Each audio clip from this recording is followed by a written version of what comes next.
Hello, I'm Mario Toneguzzi, managing editor of Canada's podcast. Today, my guest on Calgary's podcast is Ashley Ehmann, who is the co-founder of TWIGZ Pretzels in Calgary. Thanks for joining us today, Ashley. Thank you for having me, Mario. It's great to be here. All right, tell me about TWIGZ and what you guys do. Yeah, for sure. So yes, I'm one of the co-founders of TWIGZ Craft Pretzels, along with my two other brothers, Kirk and Mark. So we are a family business, and we create bold, flavorful pretzels, twisted pretzels to be exact. And we also actually have our mother involved. She is our recipe creator. So she's Oh, she's wow. behind all of our four unique flavors. And we launched in Calgary in 2019 into a bunch of local stores here. And it's taken off ever since. So now I'm excited to say that yeah, in 2024 we're sold nationwide in most major retailers. Wow. So how did the idea for this come about? Yeah. So back in 2018, we were actually at a Christmas dinner. One of my brothers was living in the States at the time. And he had come home and said, you know what? I feel like pretzels are kind of taking off in the States right now. They're flavored pretzels, to be exact. And there was nothing like that at the time in Canada. And just to give you a little background, we are a bit of a foodie family. We love food. We love trying new things. Our mother, is baking and cooking all the time. We get dessert deliveries twice a week. I'm not kidding, twice a week. That's So amazing. it's, oh yes, it's wonderful. Um, so anyhow, we looked at the pretzel market in Canada and there was nothing like it, nothing like seasoned baked pretzels. And so we decided to give it a shot. My mom went into the kitchen, obviously not Christmas dinner, but a few weeks later, and just started experimenting with different recipes. Hmm. And after literally thousands of iterations, we landed on our buttery herb and garlic recipe, which was our very first that we took to market. Wow. What other flavors do you have? We also have a zesty dill pickle, which is our definitely one of our top sellers. And then we have a fire roasted jalapeno and smooth cheddar ranch. Wow, okay. And where does the name come from? Yes, good question. We as a team, it took us, oh gosh, I don't even know, months on months to come up with the name Twigs. And we just landed on it. We realized our little twisted pretzels kind of look like a twig and it kind of rolls off the tongue. It's fun, it's memorable. So we decided to go for it. Yeah. Now, when you look back at starting this this business, I guess, and Mhm. in such a small way, when you look at what you have now, like Mhm. it blow your mind that like you also tell me a little bit about the recent Air Canada stuff. Yeah. Yeah, we're thrilled to announce that we've just partnered with Air Canada. So we are sold in their or we're on their economy class as well as business class, and we have our zesty dill pickle on the bistro menu as well. So it's huge for us. But actually, back when we started in 2019, we had a list of goals and things that we wanted to accomplish as a team. And one of them was to be an airline supplier for Air Canada. Right. Air Canada was a bit nostalgic for us. We grew up flying AC, so it's very surreal that it's actually happening 6 years, 5 years later. Yeah. Yeah, it's very exciting. Yeah. So you always ate pretzels as you're growing up? One of your um, favorite. we did, yes. We always ate pretzels, but never thought I'd actually have a pretzel company. But you never know what life is going to bring you, and here we are. Where do you think you're gonna go from here, like in Mhm. terms of the company and the business? Mhm. We would love to become a household name across Canada. We're not quite there yet. We've got a long ways to go.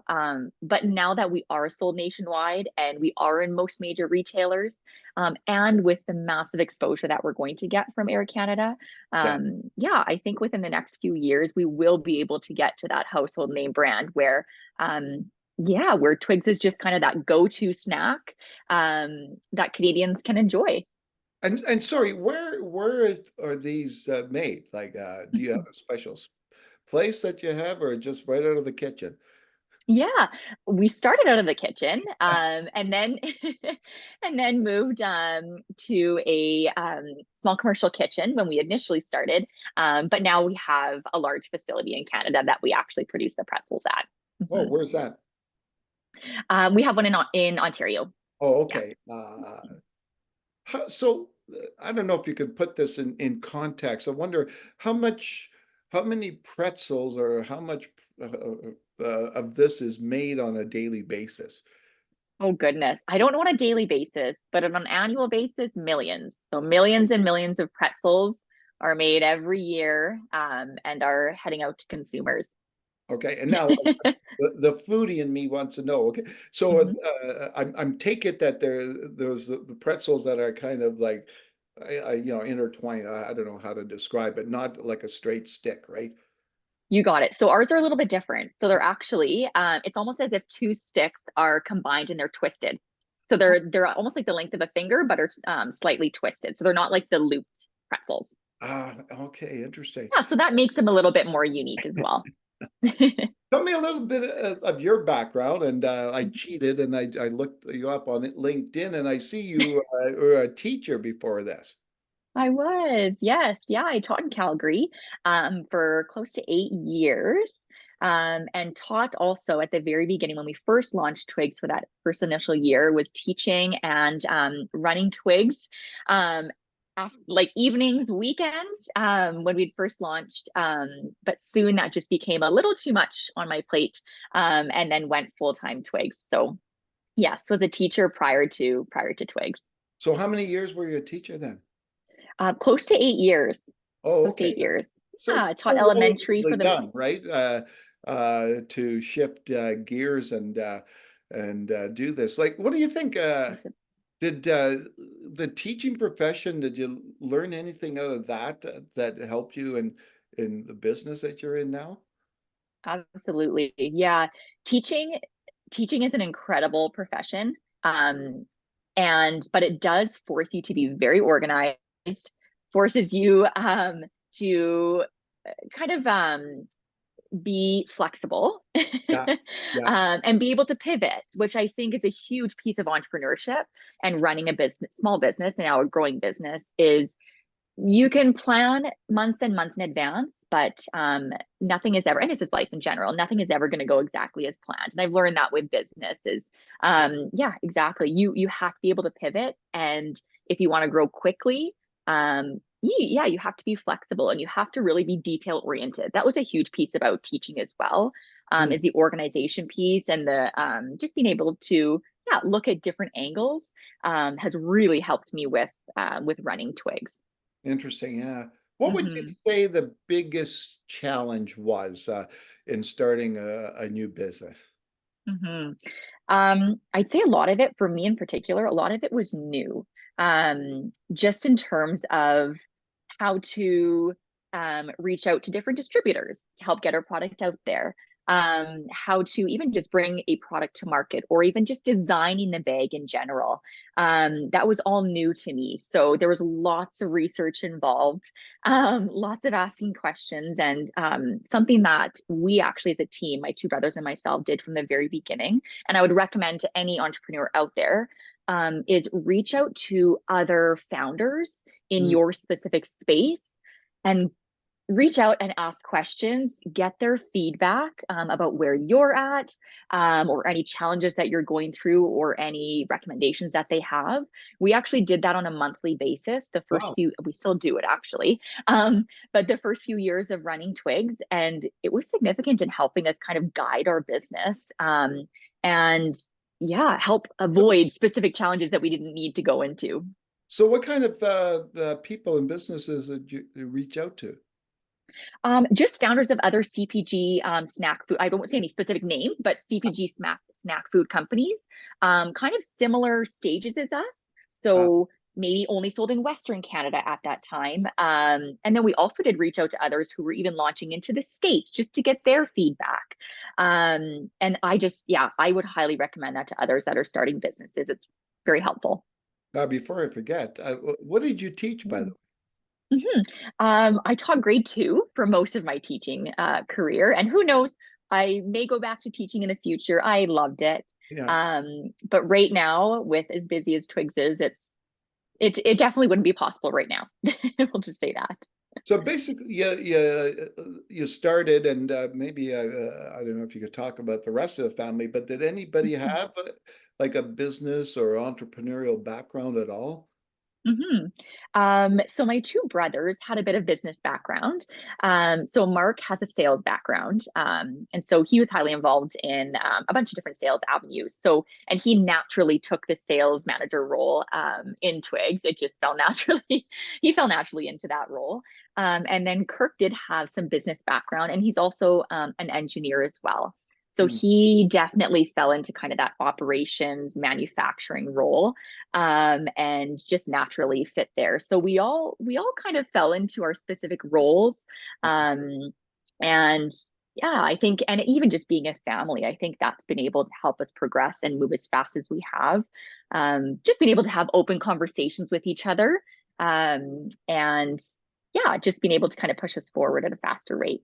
I've always wondered, because there's a lot of family run and family owned businesses. Like, uh, hmm what do you think the advantages are to being a family owned and family run business?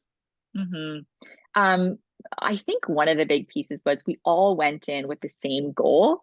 Yeah, And we were we were brought up with a pretty strong work ethic. So we knew we were all going in knowing what we wanted to reach at the very end of this. yeah. And I think another piece, like I had said, is just being able to have open and honest conversations with each other. And I think that naturally as siblings, you kind of get there a little bit faster. So we were able to make decisions, I think, at a faster rate, which is great. And I think it's just fun. I know a lot of people are scared to jump into Yeah. a family business, and I completely understand that.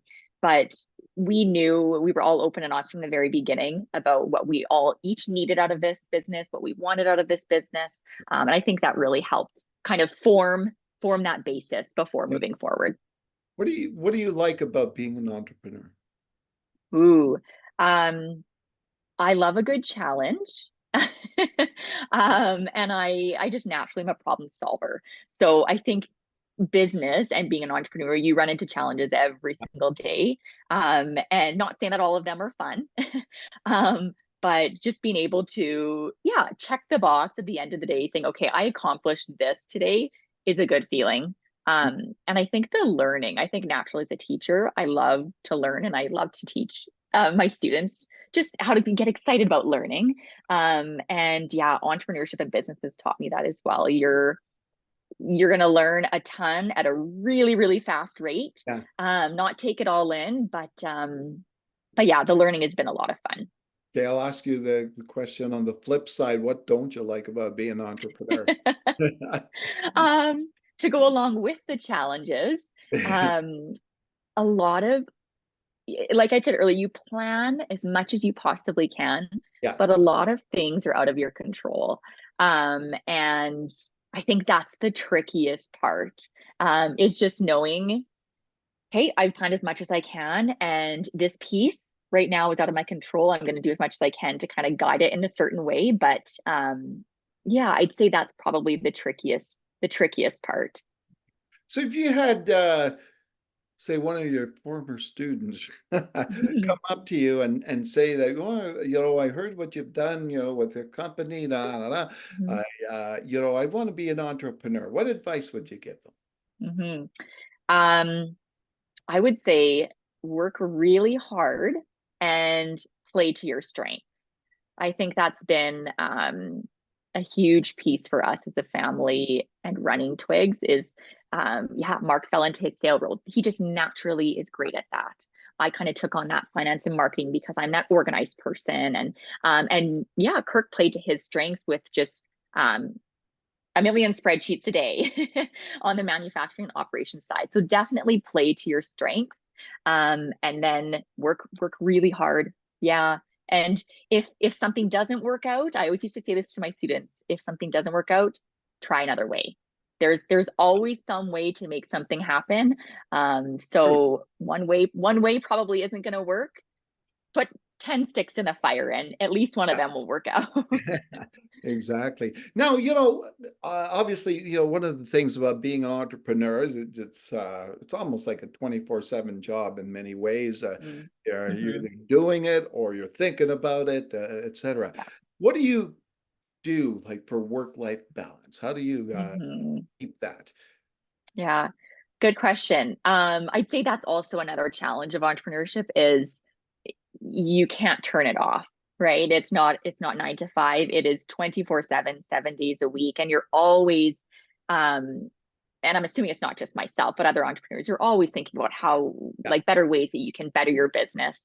But in terms of work-life balance, to be honest, I could definitely improve on it. That's something that I tell myself every day that I need to go find another hobby.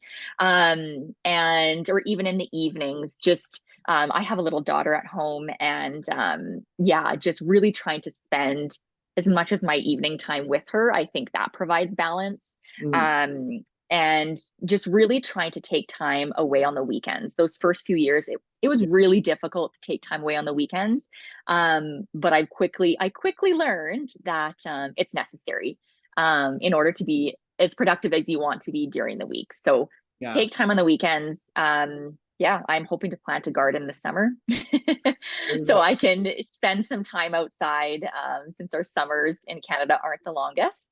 Yeah. So hopefully that will provide some just a little bit of a break from Twigs. All right. Well, that's super. Well, I appreciate you joining us today, Ashley.